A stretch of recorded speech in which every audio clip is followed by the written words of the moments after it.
Welcome to Looking Backward, where we unveil the hidden journeys behind entrepreneurial success. Dive into the stories of resilience, failure, and serendipity to see how looking backward can illuminate the path forward. I'm Chad, founder of Better Legal, which has grown to 2.5 million in annual revenue since inception in 2016. But I've been failing at startups since 2004. Each misstep teaching me a valuable lesson.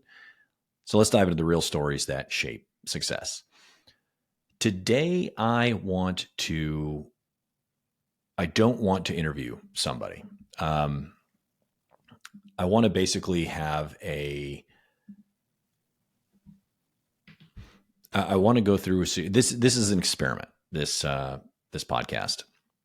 Partly, it is for me to hear really cool stories. I love talking to people about business, so it gives me an excuse to just get someone one-on-one and really, dig deep and learn about them and how they got started and just their journey along the way. I love asking questions.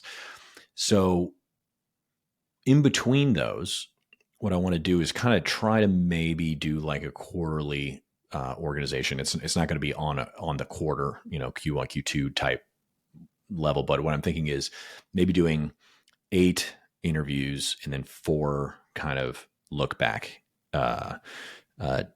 just kind of in philosophical insights based on the last cohort of interviews. I don't know what to call it yet, but it's been floated out way back Wednesdays since the name of the podcast is Looking Backward. But essentially, it's just going to be unscripted and just me speaking to you about the interviews that I had. And so far, let's see.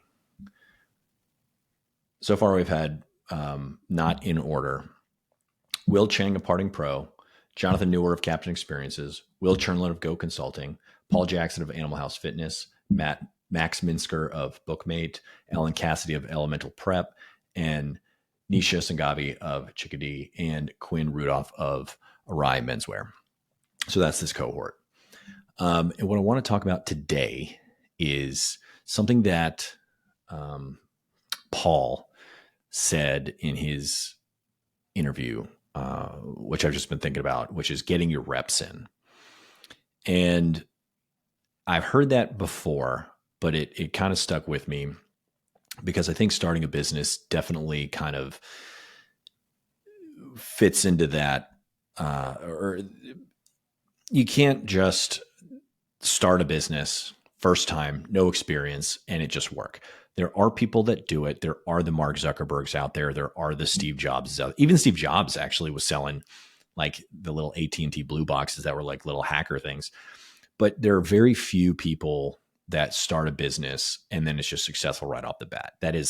Those are the cover stories that you read in magazines. They are not the norm. The rest of us normies have to live with the grind. I don't like the word hustle, but I think there's a lot of grit that goes into starting a business.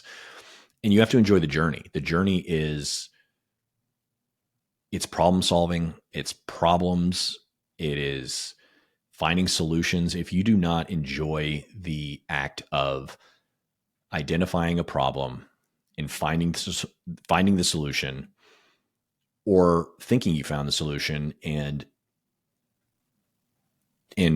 kind of launching it, realizing it's not right, and having to iterate and do that over and over again until you find the right solution or the one that kind of works for you. Because there's always a hurdle. There's always you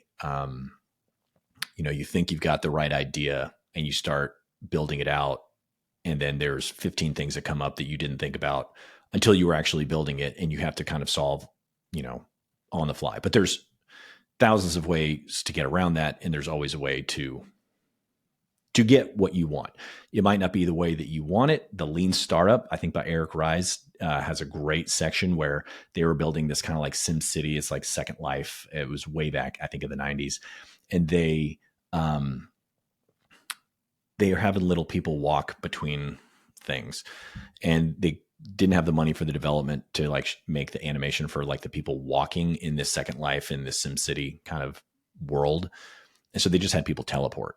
And then it turns out that teleporting was the right way to do it, because nobody wanted to sit there and watch their character walk, across to all the different areas of this, virtual world.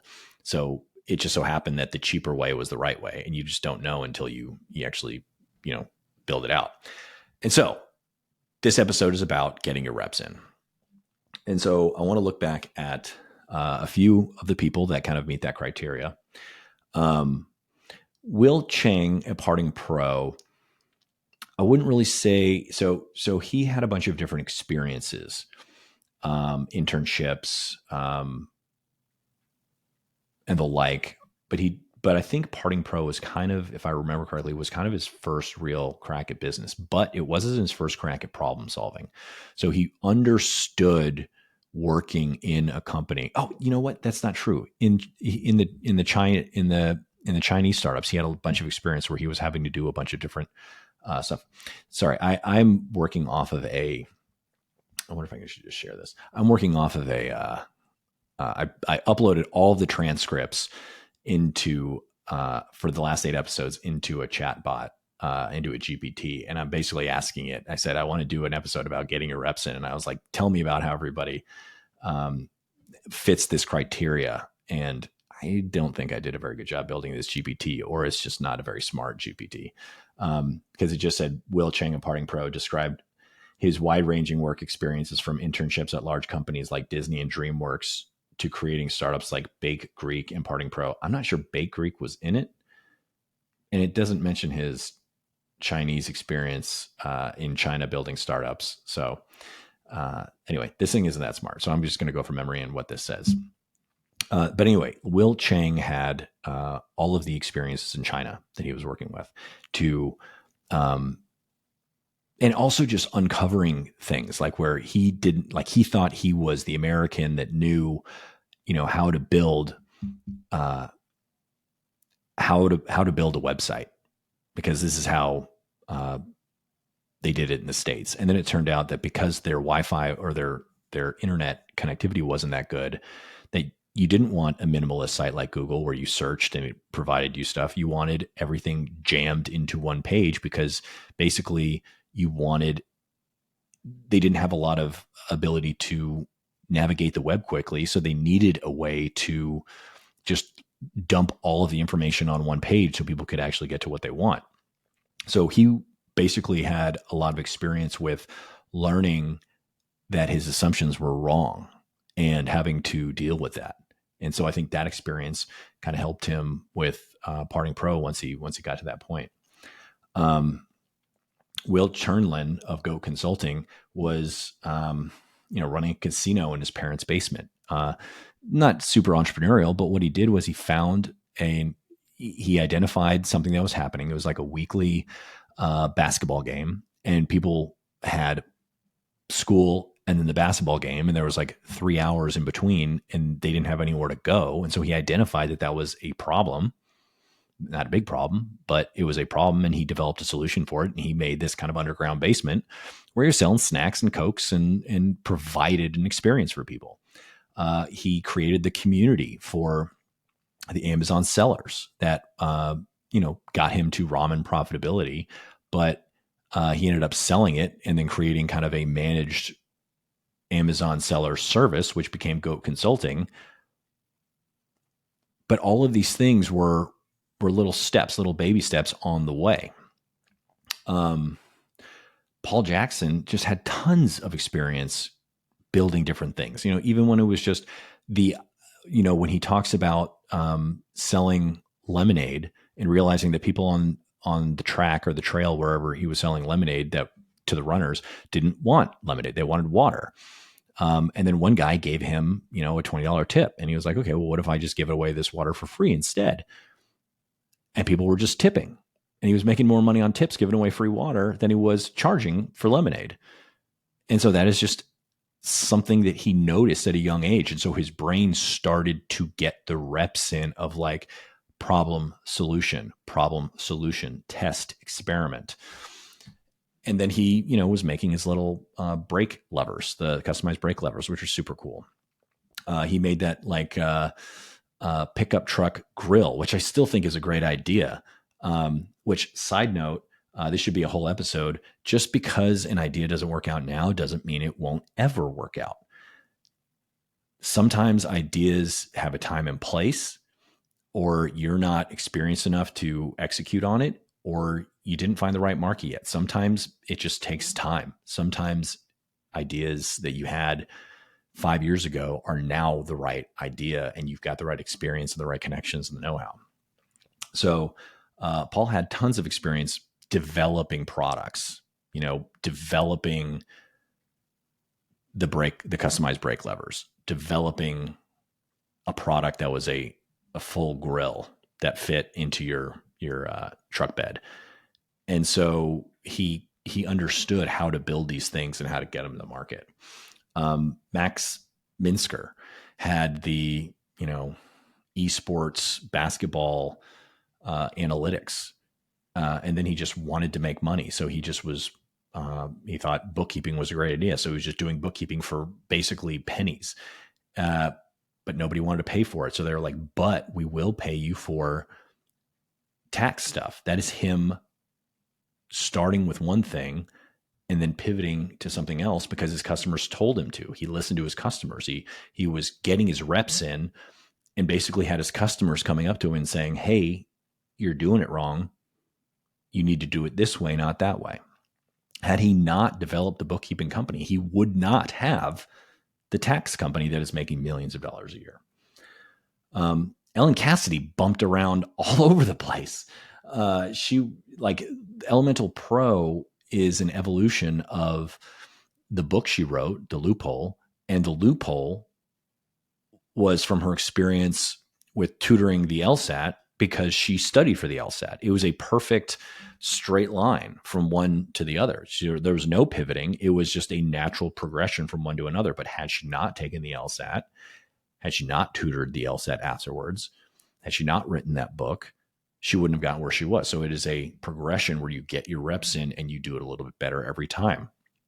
The gym analogy is just, it's too beautiful, where the reason you go to the gym is not to build your muscle. You go to the gym and you work out, and weightlifting breaks down your muscle. And so your body says, hey, we need to be able to be prepared for this next time. So it builds it back bigger with rest. And so you can go break it down again. So it builds it bigger and becomes more efficient every single time, just like an entrepreneur with building a business. Nisha is a great example. She was hawking those hair clips on the playground at, she was less than 10 years old. I think she was customizing. She had the hair clips. The girls thought they were super cool. So she made a bunch of them and she started selling them. She immediately identified, okay, I have something of desire. Other people want it. I can make it. I know how to, I know what they want, and I can provide it to them.